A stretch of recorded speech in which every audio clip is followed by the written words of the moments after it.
Yeshua taught us to pray, your kingdom come, your will be done on earth as it is in the heaven. How do you and I put our prayer into action? Hi, this is Barry Phillips with 10-Minute Torah, day number 5 of the Torah portion, Naso.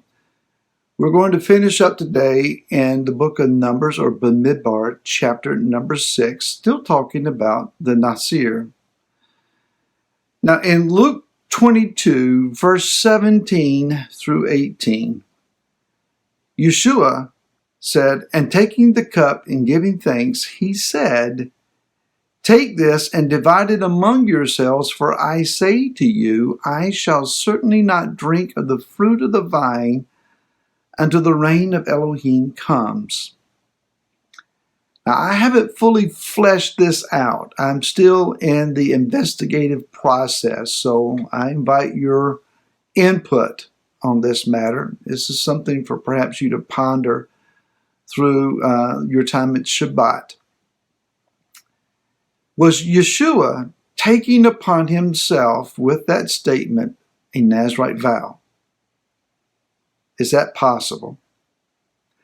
Now, the setting of that, of course, was this last meal, whether you would believe it was a Pesach Seder or a memorial meal or something a little different. There's so many theories out there on that.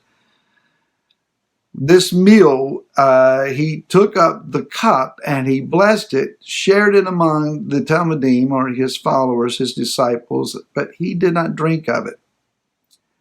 And he said, I'm not going to drink this again until the kingdom comes. Now, when you read Bamidbar, Numbers, chapter number 6, it says here that when one takes the vow, in verse 3, he separates himself from wine and strong drink. He drinks neither vinegar of wine nor vinegar of strong drink, neither does he drink any grape juice nor eat any grapes or raisins. Two other qualifications: he does not cut his hair, and he does not defile himself with anything that is dead. So let's investigate this just a little bit, and then we'll get to our opening question and the point of our discussion. When Yeshua said, I will not drink of this cup again until I drink it new with you in the kingdom, whatever and however he was thinking, he was attaching the not drinking of wine with the coming of the kingdom. I will not drink this cup again until I drink it with you new in the kingdom. I'm going to drink this cup with you again in the kingdom, but not until then. Now, they had no idea what the interim period would be, had no estimation. I'm sure that it would be a couple thousand years. So in the Hebrew mind that was hearing these words, what would have immediately come to mind was this Torah portion that you and I are studying this weekend, and that is of the rites of the Nazir, the Nazarite. So we see the abstinence from the fruit of the vine, but what about his hair, and what about not touching the dead? Well, let's go to the dead first. Yeshua actually died within 24 hours of this statement. Does his dying then disallow or disqualify his Nazarite vow? He did indeed die, but he didn't touch anything dead. In fact, he was laid in a tomb that was his alone. He wasn't in the tomb with others that were dead. Now, he did ascend into the depths of the earth, and he led captive. That is, he freed those that we understand were caught in a place, a captivity for the dead. But is that contamination? They were alive. They heard him, and they were liberated with him. Again, I haven't fleshed this all out yet. I'm still investigating. I'm still dealing with the details. He rose on the third day and conquered death. To me, that's the antithesis of touching death, defeating death. Okay, let's continue on. So has Yeshua's hair been growing for the last 2,000 years? Well, I don't know about a resurrected body, a glorified body, what the hair growth scenario would be like. I don't know that it would be growing. In other words, I don't know that we'll be trying to get haircuts in the kingdom. So what does the scripture say about his hair, if anything? In Revelation chapter 1, verse 14, Yeshua is speaking to Yochanan, to John on the Isle of Patmos.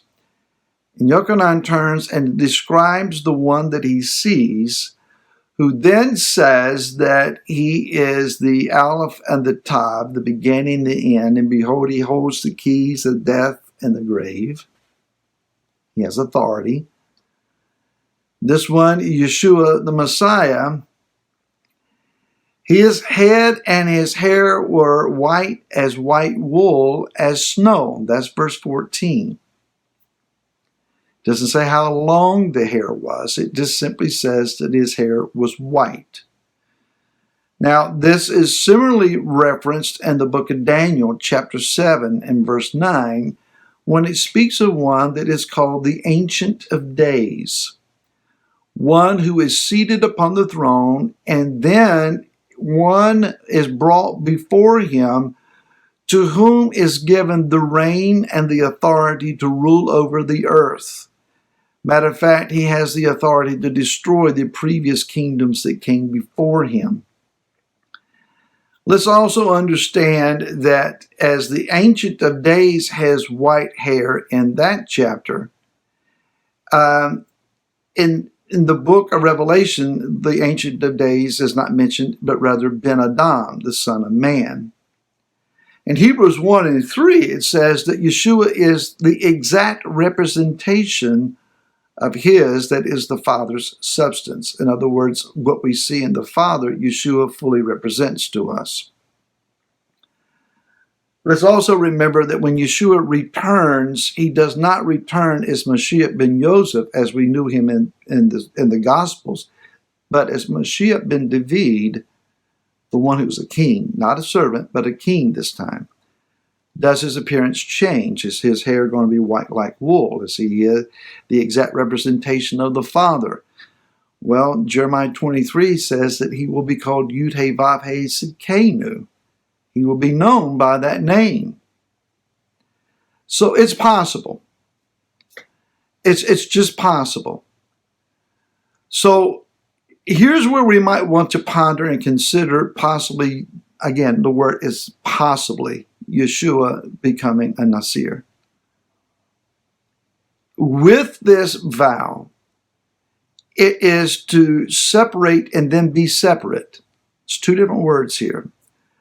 To separate is pala, and it means to do marvelous, to be wonderful, surpassing, extraordinary, separate by distinguishing action, doing what is difficult or difficult to understand. The second word is where we get Nasir, it's Nazar, and it means to dedicate or consecrate. So the idea of taking upon oneself the Nasir status is to distinguish oneself to living and actions that are wonderful and marvelous, to be able to do the extraordinary and miraculous because you are consecrated and separated. Now here's the question for you to ponder. Is the power that brings the kingdom that of the Nazarite vow? That is consecration and dedication to the Most High, in order to do the miraculous and extraordinary, the wonderful, the difficult signs and wonders that will establish the kingdom. I look forward to your comments on this. Shabbat Shalom to you and to all who gather with you. I look forward to seeing you again next week. Until then, Shabbat Shalom.